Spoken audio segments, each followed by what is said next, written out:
si Sal's Videos at ang topic natin ngayon ay kung paano tayo mag-open ng small business sa amount na 5,000 pesos.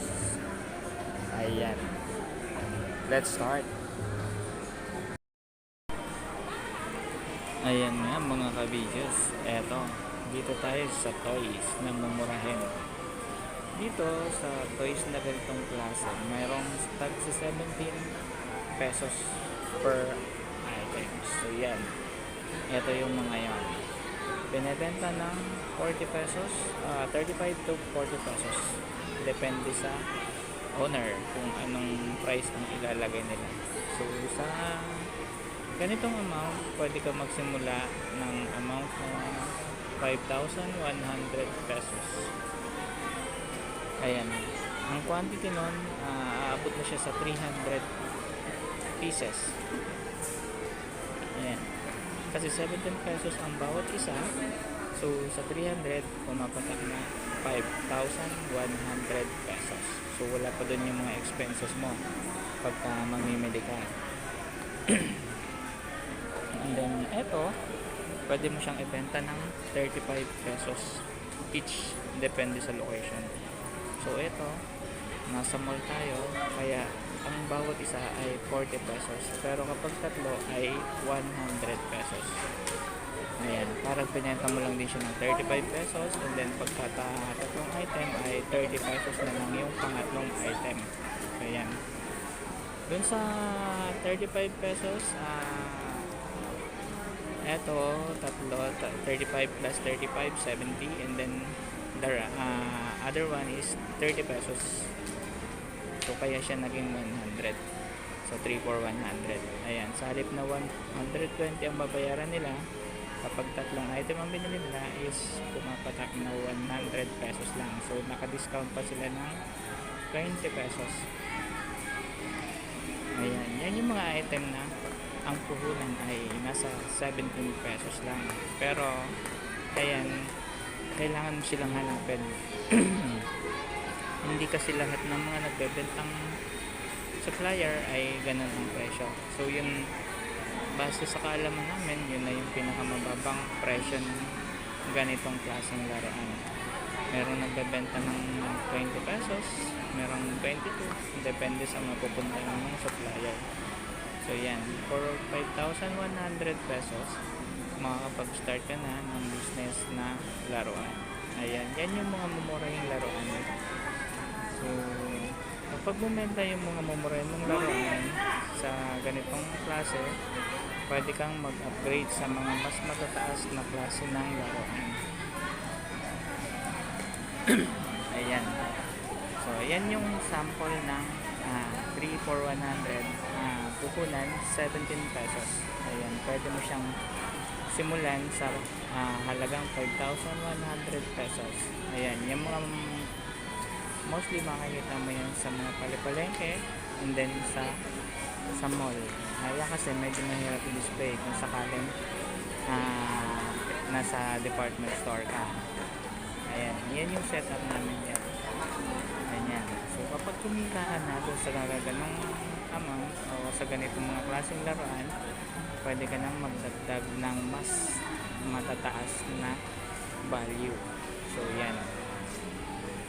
So dito from 5,100 at napaikot mo na siya, nakabenta ka ng nakabenta at nakaipon ka na ng pambili mo ng mas matataas na items, matataas na presyo. So dagdag ka ng mga ganitong items. Ito yung mga binibenta ng 75 to 100 pesos. Ayan. Ang puhunan naman dito ay nasa 35 pesos to 45 pesos ang bawat isa. Ayan, pinagsama-sama na namin yan from 35 pesos to 45 pesos. Ayan. Pwede kang magdagdag, depende sa budget mo. Kung halimbawa 100 pieces ang kaya mong bilhin, nasa 3,500 pesos. Ayan. Sa 3,500 pesos mo, meron kang 100 pieces, magbebenta mo naman siya ng magiging 7,000 pesos. mas mataas pa kasi may 5 pesos ka pang additional para sa bawat item. Ayan. Sa halip na 70 times 2 yun, 35 times 2, meron ka pang extra na 5 pesos for renta, and then sa gasoline or sa transportation. Depende sa magiging way mo kung paano ka mamili. Ayan. So sa ganito, 35 pesos, merong mga klase ng panglalaki, may pangbabae, merong unisex. Ayan. Yan yung mga nagkakahalaga ng 35 to 45 pesos. Yan yung mga binibenta natin sa mall na buy one take one 150. Yung buy one take one 150, pang-encourage lang natin yan sa mga customer para bumili ng dalawa. So kapag bumili sila ng dalawa, mas mura sila dun sa mabibili nila kasi ang bawat isa dito pinibenta namin ng 100 pesos. So mauobliga silang bumili ng dalawa para makadagdag pa yung discount nila sa 100. Ikaw ba naman, halimbawa bibili ka ang isa 100, tapos pag nagdagdag ka ng 50 pesos, dalawa na. So yan, magandang pang encourage yan mga ka-videos. Ayan, sa lahat ng mga gustong mag-business ng toys, yun yung strategy kung paano ka magbenta at saka kung magkano yung puhunan mo para ma-meet mo yung mga ganitong klase ng negosyo. Sa toys, almost 100%. Plus, pwede ka pa magdagdag ng mga additional bat or rent kung saan ka nagre-rent, or pwede kang magdagdag ng, depende sa'yo kung anong amount ang gusto mong ipatong dun sa items. Make sure lang na sa items na tataasan mo ng presyo ay hindi siya common toys, hindi siya yung familiar sa mga nasa palengke, nasa kung saan lang. Ayan, ito naman yung mga high value na nagkakahalaga ng 100 to 150 to 180 hanggang 250 pesos ang bawat isa. Ayan, figures, girls. Ayan, halimbawa itong si ballet ang ballet na to ay nagkakahalaga ng 85 to 100 pesos sa supplier. Depende sa supplier yan. Nasa sa inyo kung makukuha ninyo yung pinakamababang presyo ng supplier or yung talagang legitimate na nagbebenta ng mga murang laruan.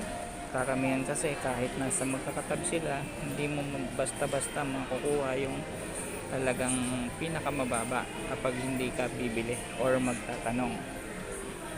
Ayan, sa mga gusto magsimula ng business, ayun, nagsimula tayo sa 5,100 kung hanggang dun lang muna yung available na cash, and then nag-upgrade tayo sa 35 pesos, and then punta tayo sa mga mas mamahal.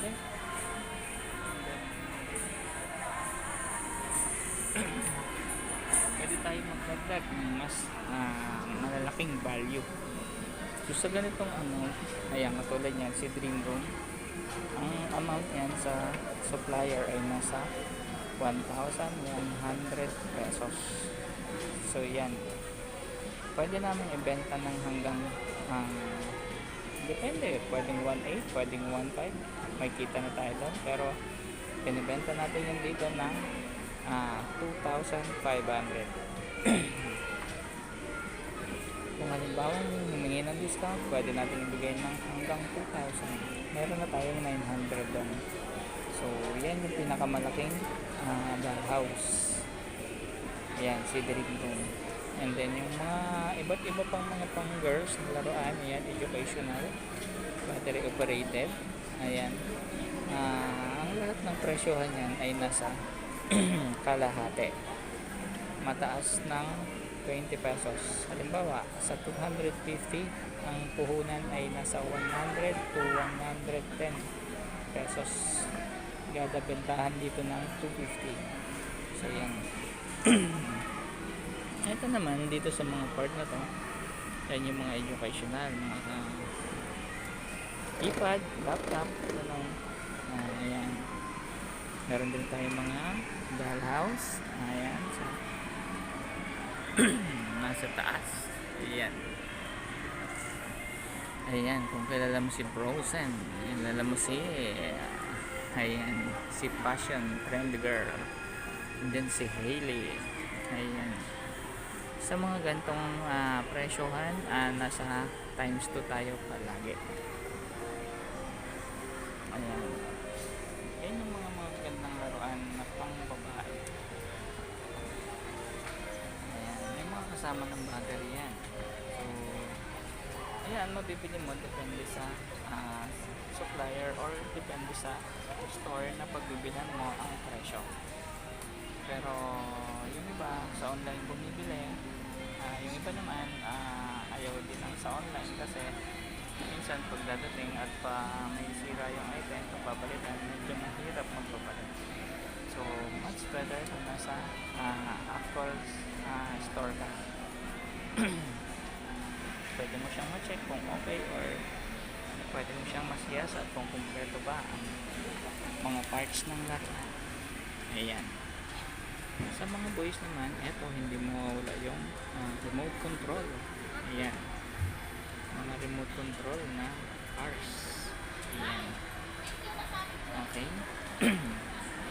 Eto naman yung mga battery operated mga robot na naglalakad. Ayan, mga robot na naglalakad yan. And then eto naman yung mga battery operated. Ayan, meron naman sa baba yung mga boxset yan. Kapag mga ganito na yung item, eto nagkakahalaga na ng 150 ang bawat isa hanggang 270 pesos. So medyo malaki na yung capital mo kapag ka maglalagay ka ng ganito karami o kalaking negosyo. Eto, base dun sa mga pinagdaanan namin puhunan, nasa umaabot na siya ng ang gross niya nasa 400,000 pesos. Gross na yun. Halos ang puhunan doon nasa 200,000. Ayan. Kasi halimbawa katulad ng ito, ayan, si slide, Thomas slides. Ito ang puhunan nasa 450. So yan ang bentahan. Pwede mo magbenta ng depende sa iyo kung magta times 2 ka lang or wala sa times 2. Ayan, ang presyo namin is 1 to 50. So kung times 2 siya, pumapatak na 900 tapos plus 250, nasa ang kikitain mo ay 450 plus 250 is nasa 700. Depende yon kung mabebenta mo siya sa ganang halaga. So kapag humingi ng discount ang customer, mabibigay mo rin naman siya hanggang sa kung hanggang saan lang kaya mo ibigay. Ayan. Ayan mga ka-videos. Itong ganito, mga malalaking dump truck at saka mixer. Ito, nagkakahalaga lang ito ng 250. Pero ang presyo natin ay nasa 700. Pero pwede natin ibigay ito hanggang 500. Kasi syempre 280 kung magka-times 2 ka, 560. So hanggang 550 pwede. Ayun. Kaya 700, pwede ka pang magbigay ng discount hanggang 550. Ayan. Ayan mga videos. Ayan yung mga item natin na binabenta sa ngayon. So ito ang matataas na value ng laruan. Ito yung mga gusto nila. Transformer. Ayan. Yan yung mga nagtatransform na magiging cars. Ayan. Si Kudeya. Ayan. Ito si Gundam. And then may mga Lego tayo. Ayan. Maliliit lang yung available na Lego kasi hindi pa tayo nakakabili ng mas malalaking Lego. Ayan. Ito naman meron tayong bullet gun. Ito yung barrel na binabalahan. Meron din tayong skateboard. And then, scooter. May horsey. Ayan. Ayan. Available yan dito sa Pasig. Ayan. Pwede nyo akong i-message if you like to buy the toys. Ayan. Ito naman yung sa mga pang-lalaking figures. Ayan. Meron tayong Minecraft. Ayan. Meron tayong mga Avengers. Meron tayong Toy Story, Star Wars, and then Sophia. And then yung mga assorted cars na available. And then si Roblox, syempre. And then si Angry Bird. And then meron tayong mga Corel na battery operator. Ayan.